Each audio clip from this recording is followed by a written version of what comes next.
Happy December, everyone, and welcome to the Global Leadership Podcast. I'm your host, Whitney Putnam, VP of Marketing and Communications here at the Global Leadership Network, and I am so glad that you're joining us today. If this is your first time listening, welcome. Welcome to the Global Leadership family. We're a community of curious leaders who deeply desire to keep growing so we can serve and lead in the most impactful way. And because you're listening right now, I know that's true of you too. You're listening because you are investing in getting better. And one thing we like to say around here is when the leader gets better, everyone wins. So today, in honor of December, a month where we like to take time to celebrate and reflect, we're going to be talking about just that, how we as leaders can take time out to consider our year and celebrate our wins. I'm talking to David Ashcraft, President and CEO of the Global Leadership Network, and we're going to get real, really real about the areas that we shine. And you guys, so great in this conversation because we also talk about the areas that are still a bit of a struggle for us. We talk about Tuesday morning huddles, instant reflection, and where we think best. I challenge you to be looking for that one spark in your own leadership, the one thing you want to take from today and practice this December. Okay, let's jump right into this conversation, friends.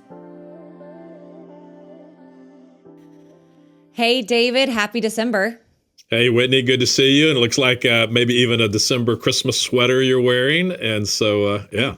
Thank you for noticing. This is my Christmas sweater. This is one of my December sweaters. We have to cram them all in Texas, David. You know that. That's right. Wear them when you can because there's not a lot of time. There's not a lot of time. I know it's December. We're feeling it, probably many of us, the fullness of everything that December brings. Are you feeling that? I am, actually, but it's different than what it used to be for me because as a pastor, December was incredibly busy and it's still busy, but it's just a different kind of busy now. Yeah, that makes so much sense. This month, we're focusing on reflection and celebration, David, and you just mentioned as a pastor, and I can only imagine, so I want you to explain to us what it felt like as a pastor to be leading. It's almost like your Super Bowl season. So was there absolutely any way for you to do any kind of reflection at all when you were a pastor in December? Well, when you say reflection, Whitney, like just pausing and figuring out how are things going, how have things gone this year, or how's the moment going, or describe what you think, what you're saying with reflection. You know, I feel like I like to do this practice at the end of a year, or at least people say I should do this practice, David, at the end of a year, where I reflect on what happened? What am I grateful for? What do I want to learn from the year? And I certainly want to do that, David, but I often find that there's pockets that are hard to actually do that. And as a pastor, that was probably really challenging for you.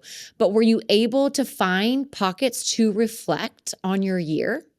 So going back to something you said just a moment ago, Decembers are incredibly busy in the church world, but I don't know that that's any different than anybody else's lives. If you are in a school system, then you're trying to wrap up before the holidays. If you're in a business, you're trying to end the year well. And so real busy. And so it was tough to reflect. And for us as a church, we would have anywhere from, I would teach live 8 or 9 gatherings. And so it usually would start about the 22nd, maybe the 21st of December, and would have Christmas Eve gatherings the 21st, 22nd, 23rd, and then we'd do 3 or 4 on the 24th. So they were incredibly busy. And so you were gearing up for that time and trying to get ready. You also knew that you had family that was hoping somewhere in there you were buying Christmas presents and thinking about Christmas. And so real busy times, but exciting times too. Yeah, absolutely. In those seasons, because you just mentioned, David, like pretty much everybody is feeling it's so good. December's so good, but we do feel the weight of December as well. So are there just little pockets of time that you used to find or find now where you tend to say, I'm going to take a minute to just like not look at my phone, not look at work, but actually reflect? Did you find any pockets of time like that? So That's not even something I do a lot, Whitney, to say, I'm just not going to do anything and I'm just going to stop and reflect. Yeah. So that's a little bit of a foreign concept Uh-huh. for me. I mean, Okay. I know that I need times, and Yep. oftentimes it wasn't as much planned as it just happened. So maybe it's time in the car or back again, busy Decembers in the church world. Well, I will tell you one thing that would happen. We would work so hard to have these Christmas gatherings, and we would have 40,000 people or so that would be participating in our Christmas Eve gatherings. And so the first one, you did step back and you reflected on how that one gathering went, but it wasn't for the year and it wasn't personal reflection. But once you did 3 or 4 of them, then you had time to slow down a little bit during the day and think about what are you just trying to do in the moment. But one of the hardest things for me is truly sitting back and saying, okay, how did this year go? And I don't tend to do that a lot. I probably should, but I don't know that I do that as much as I should or did that as much as I should have. Yeah. No, I think that is such a real thing. And one thing that I find, David, is it's not even that I don't plan for it. This is a little bit, but I get bored in that thought process of reflection and pick up my phone or do something to stop that pause of reflection. And so you're nodding your head like maybe, we just want to almost numb out on that. One thing that I'm curious about, because you are a leader of leaders, David, right? I mean, you have done this now for decades. It's pretty cool to get to learn from you. And we definitely, as leaders, we tend to bias toward action. I mean, you just said that, like, this is what we've done, and we want to keep learning about how to pause and reflect. Even though you may not be great at it, and I may not be great at it, David, would you still say it's important? And why is it important to just take a minute to say what's working and what's not working? I think it is important. I was almost going to use the word incredibly important. And yet, if it's incredibly important, why didn't I do it more? And why don't I do it more? So, Sure. yes, I think it is important. So, one of the things that we valued over the years was instant reflection. And so, on a weekend that we had 4 gatherings on a weekend that I'd be preaching, the first would be on a Saturday night. Instantly, when the service or the gathering was finished, then 4 or 5 of us would gather and we would reflect on that specific gathering and we'd talk through everything from how did the music go to how did the person doing vision and offering go to how did the message go, how did the room feel. And so I was probably better at instant reflection on whatever just happened. Or if we finished, 8 or 9 Christmas gatherings, then we would reflect on that. Where it's harder for me is to go back for a whole year. And so I tend to think in segments and shorter term plans. And once we finish those plans, let's evaluate them quickly, but then we're off to the next plan. And so that's tough to say, let's go back and look at it a year in a glance. So Yeah. But I love that. And I feel like leaders could learn from that so much. Because we can all institute that. I mean, so much of us, we want to run forward into the next project. I'll speak for myself. You want to run forward in the next project. But what did you call it again? You called it instant reflection? yeah, I think that's what I Yeah. called it. Yeah, yeah, We need a little trademark on that, David. exactly. I think instant reflection is so good. And I'm not a sports player, never have been, but I watch sports with my husband. And isn't that what really great sports teams are doing constantly on the field? They're evaluating what's working, what's not working, and then right? Isn't that right in sports teams, Yeah, I David? think you do. And then you come off the weekend. So in our case, Monday morning, I know that the Images pastors don't work on Mondays. The Images pastors only work one day a week on Sundays, but they actually do a whole lot more than that. And for us, coming off of Saturday night and Sunday gatherings, Monday morning truly was a time of reflection for the weekend and to say, what went well, what didn't go well, what stories did you hear, and we're evaluating numbers. And that was Monday morning. And we would spend, the funny thing is, for a while, we did our staff time or our executive team reflections on a Tuesday. But what we found is around the water cooler or in the hallway, we were all reflecting what happened on the weekend. So then when it came time to do it formally on Tuesday, we didn't have anything left to say. So we said, let's just do it on Monday morning, and then we can move on and start planning the next thing. And so I think that's more natural for leaders to do the short term. It's the long term that's harder, I think. I love that. I think instant reflection is something that leaders could totally apply. I mean, honestly, tomorrow, after listening to this. David. And then, Whitney, can I say Yeah. one other thing? Yeah. So when you talked about when you're reflecting, getting bored or distracted or things Mhm. like that. So again, we're a faith-based organization, and talking to God is something that we as people of faith do. Talking to God is formally called prayer, but it's just talking to God. But I find myself even in those situations. So reflection comes for me even in those times of prayer or talking to God. But even in that, I can get distracted, and so I start looking around the room or whatever. My mind just wanders to so many different areas. But some of that reflection comes in that time of talking to God, because I try to force myself and discipline myself a little bit more to go, oh, wait, I can't be chasing those rabbit trails off to the side. Let's come back. And right now I'm spending time saying, God, thank you for this, or thank you for that, or man, I'm sorry that it didn't work out, or I didn't do what I said I was going to do, or mistakes that I made. So probably, though I've not ever thought about it this way, my reflection time comes very much in my times of talking to God as well. I love that. I don't think I've ever thought of it that way either, David, but you're right. We're reflecting back to God our thoughts and our worries or whatever it is. I love The other that. place That's that so had come good. from me was stuff that I didn't plan it to be that, but it became reflection times for me, would be mowing the yard or just doing things that are somewhat mundane, but I love doing that. And so for many, many years, we worked at a camp or had a campground that we worked. And so I had 50 acres that I had to mow. And so it would take me 4 or 5 hours to mow that property. More recently, even at home, we had several acres. And so it'd take me an hour, hour and a half. And when I would come off the tractor at that camp or even at home, the staff would kind of go, oh no, what's he going to think of next? Because I'd have 4 or 5 hours of just focused time to not focus, but just reflect. And that's where ideas for me would be generated in those times. And so now having to look for those, because I don't have the mowing that I used to have to do. And so times in the car are good for me.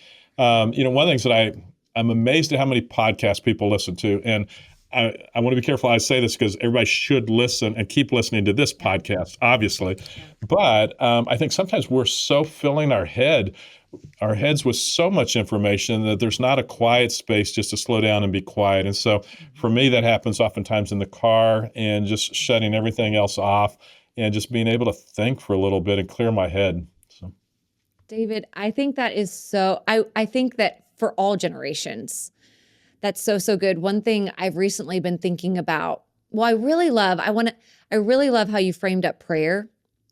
I think that's so cool. And I think for our community to be thinking about that is so, so neat.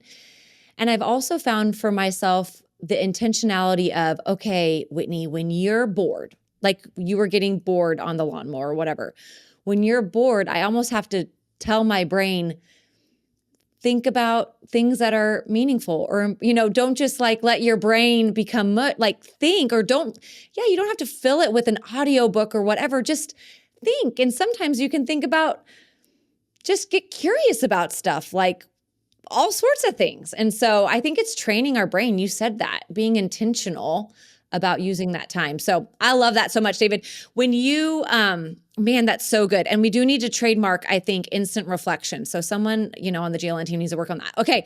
So when you're thinking though about the GLN, I think it's so interesting, we host the world's largest leadership conference. We get to come alongside hundreds of churches and pastors and really say, hey, we want to help you develop the best leaders that you possibly can. So as you think about stewarding that mission, David, and this year, what's one leadership lesson that stands out to you from this year? The reality is, Whitney, at least for me, is things never go 100% the way you want them to go. There's never just the perfect thing where there's the mic drop and you go, man, that was it. So for this year, for us at the summit, we felt like the summit itself was incredible, and it rated as high as any of our summits have rated in 31 years. But if those of you that were attending the summit know, we had a broadcast issue. And so we broadcast the summit to over 400 locations. And there was a broadcast drop where some of the locations lost more time than others, where they missed entire talks from the summit. And so on one hand, you want to celebrate and say, man, but it was an incredible summit. And it was. Instantly, we were thrown into okay, how do we deal with this broadcast lost? How do we work with the sites that lost it? And how do we come back and say, man, we're so sorry, and we want to do what we can to add benefit and add value to your locations? And so the funny thing is, for me at least, Whitney, 2 weeks after the summit, it felt like it was years ago as opposed to 2 weeks ago because we were doing so much work to clean up the broadcast drop. And so I don't know if it's a leadership lesson. It's just that, enjoy the moment while you can and enjoy the wins and the victories that you can, but also realize there's always going to be something else that you've got to work on and clean up. And so you just keep moving ahead. And so almost going against what we talked about with reflection and having idle times. I guess the point is you've got to be intentional about those idle times because it'll never happen naturally. There's always going to be something going on where, yes, we can celebrate a fantastic summit, but we've got to work on the broadcast drop issues as well. And so you almost have to plan in intentionally those reflection times. Yeah, absolutely. That makes so much sense. And we, we all felt the weight of that. And it was, like you said, it felt like 2 weeks felt like 2 years afterwards. Yeah. But I think it was really neat to see with your leadership, we were able to lean in, and there was even the humility piece, which we talk about a ton at the GLN, of just even owning the mistake as well. Did you feel that come out in that situation as well as just taking ownership for the mistake? It's interesting, Whitney. So in my head, there's all kinds of things that I'd like to be able to say. Like I'd like to be able to say, well, it really wasn't our team. It wasn't any of our staff that dropped the ball on the broadcast. It was a vendor that we were working with.